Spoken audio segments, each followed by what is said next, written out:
growing up as a kid, I got to read a lot of great literary works. Classics, you could say. 20,000 Leagues Under the Sea, Robinson Crusoe, but none of them ever influenced my life like the greatest book of them all, and that was Nintendo Power. I remember Nintendo Power.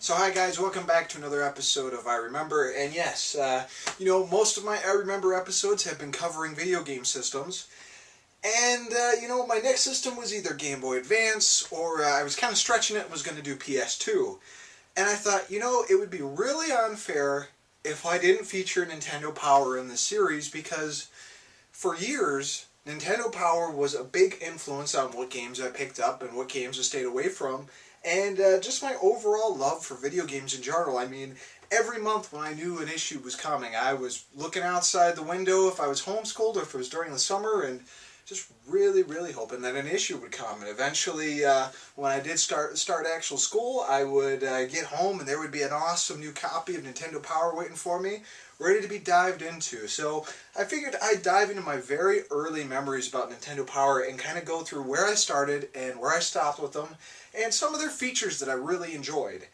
And my origins with Nintendo Power is a little fuzzy. I can't remember what came first. So I'm going to do it in what memories I remember. I believe it was either this issue that I got first, or it was this issue. And this is the first Batman game. This made the cover for Batman for Nintendo Power, featuring Jack Nicklaus there as the Joker. And it was either that or it was Chip 'n Dale Rescue Rangers. That was my first issue. I want to say it was this one, and I got this one after. And I actually received this issue of that for one of my birthdays. This would have been 1990, actually, so I was fairly young still. And we actually have, and I was kind of hoping at one point to find this footage and use it for something. Too bad I couldn't use it for this episode. But there is my uncle's video cam footage of him recording me with this open, being just a little kid, and absolutely mesmerized by all the stuff in this issue. It was just absolutely amazing to me. And I wanted more and more and more, and thought it was so, so awesome. And the Chip 'n Dale issue, the Rescue Rangers, because saying Chip 'n Dale's sounds kind of weird, we got this at a mall, and my mom was notorious for taking forever for shopping. She still probably is. I haven't shopped with her in years, but we were at a mall, and we were waiting around, and we stopped in a music store, my dad and I believe my little brother. And there it was on the shelf, an issue of Nintendo Power, and I asked my dad if I could get it, and he said for $3.50, all right, we'll pick it up for you. So what do you do with two kids who are sitting at on a stool basically in the middle of the mall, waiting for their mother with their dad? How do you get them to behave? How do you get them to cooperate and not whine? You buy them an issue of Nintendo Power, because it'll keep them busy for 45 minutes. And again, me and my little brother were absolutely glued to the pages of this. And this is when I first learned about games like Golgo 13, the Mayfac Conspiracy, and looking at the maps and everything, and the cutscenes, and just falling in love with all the artwork and everything that was in the game, knowing that I wanted to play this someday. Opening it up and looking at now it's cheesy, but back then it was cool, seeing that if you subscribed you could get a Team Power pin.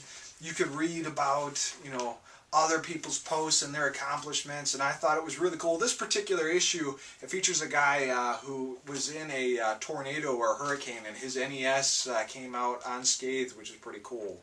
But one of the biggest things about this issue was the fact that it had a preview for Castlevania 3 Dracula's Curse, and that was just freaking amazing to me. And on a side note, it's kind of difficult to see. Maybe I'll do a zoom in on it, but you can see this guy's nipple. And I remember my sister looking through this issue and just laughing. My older sister going, you can see his nipple. I don't know, my sister was like that.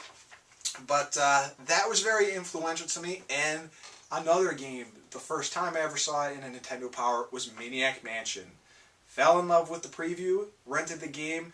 It's actually one of my favorite games to this day, and my sister. So this issue I like a little bit more. It's more memorable to me, than the Batman one, except for the fact that the Batman issue actually had a World of Nintendo catalog in it.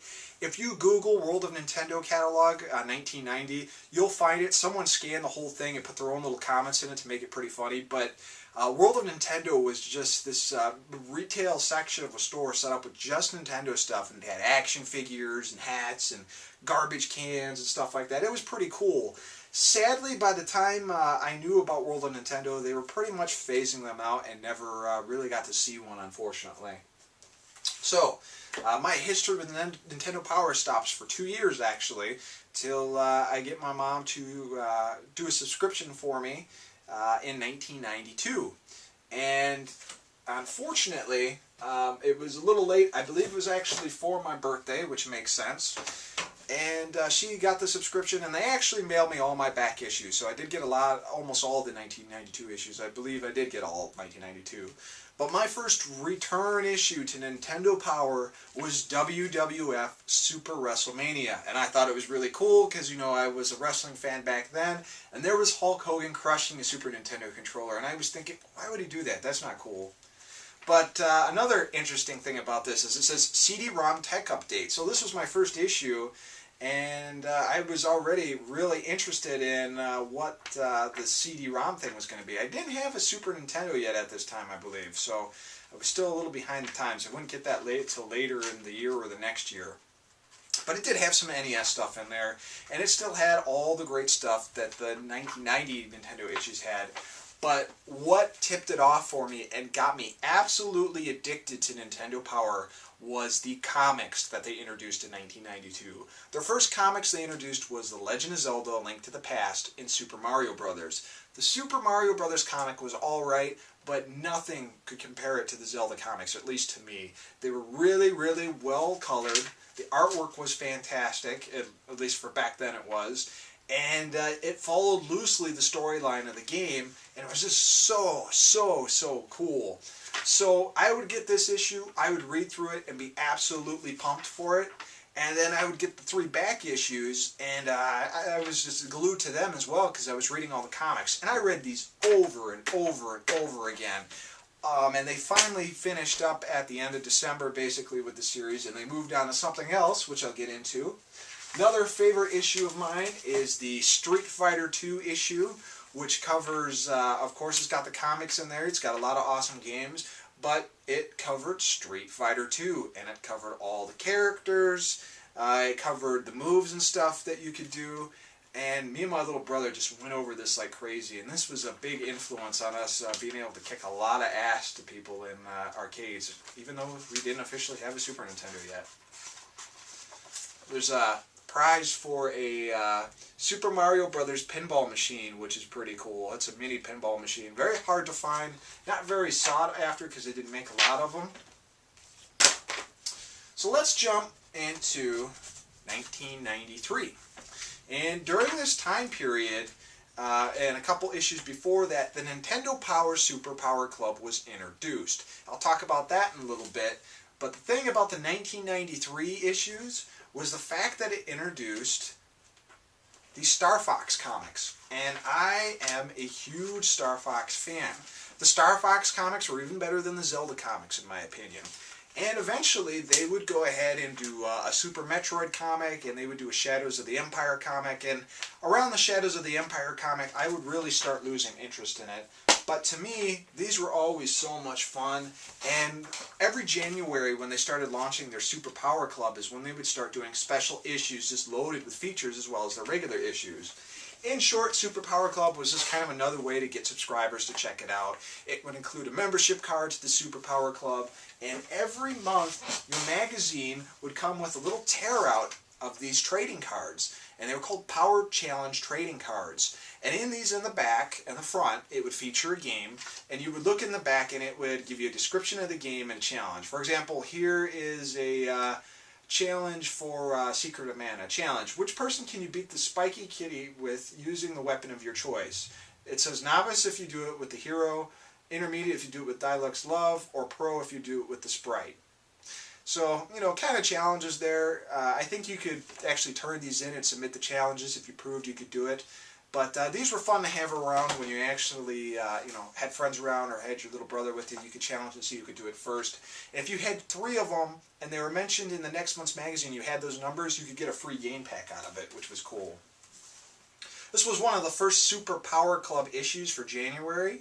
Had a lot of cool stuff in it. My particular favorite, again, because I'm a Star Fox fan, is it came with an R-Wing model that you could put together.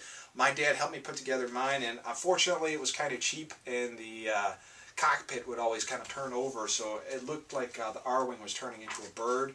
And this particular issue had a lot of things you could actually sticker-wise, your controllers. Like you could put this on your Super Nintendo controller. Here's like a 1993 New Year's and like a chip thing that you could put on that. So it's pretty cool. They also started getting into player's guides, and my 2 favorite happens to be Top Secret Passwords. Covers passwords from NES, Game Boy, and Genesis. This was like my Bible when it came to searching for passwords and stuff. And then one of my favorite fighting games on the Super Nintendo, other than Street Fighter's Killer Instinct, this guide taught you all the combos, all the ultra combos, all that stuff. Finally, probably my favorite portion of the Nintendo Power Super Power Club and Nintendo Power was the Super Power Supplies catalog. And if you're wondering what the hell that is, this had all sorts of cool stuff in there that was provided by Nintendo, custom merchandise made by Nintendo.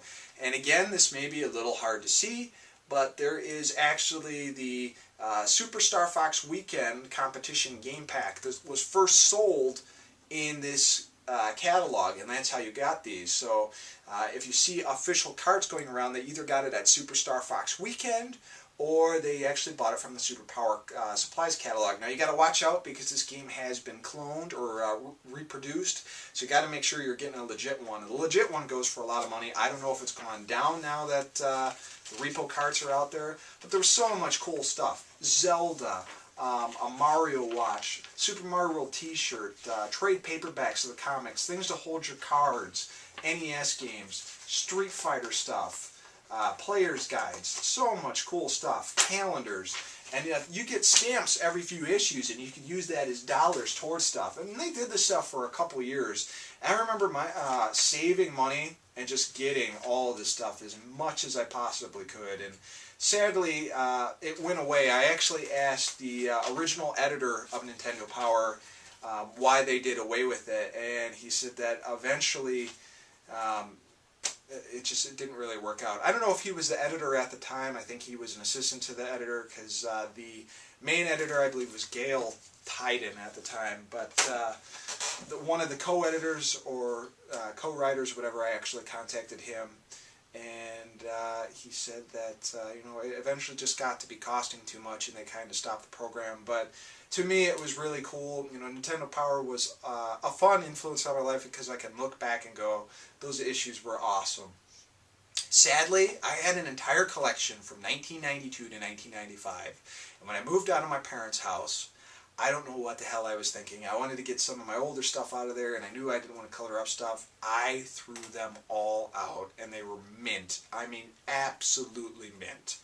And I don't know why I did that. I was a complete idiot. And I've actually gone through and through the help of friends and eBay and Craigslist, I've been able to reacquire pretty much every issue except issue 1 up to like 1996 and some 2000 issues. But my original collection has been restored. Not as in good condition as my original collection was, but pretty close. But Nintendo Power, cool magazine nonetheless. If you were growing up in the States and you were a Nintendo fan, you more than likely read Nintendo Power. I'd be curious to hear other people's thoughts on that if they ever had Nintendo Power. Or if you didn't, if you're from another country, what did you guys have for Nintendo magazines back in the day? I'd be interested to hear that. But I remember Nintendo Power, and it was awesome. We'll be back with more episodes soon, folks. Take it easy.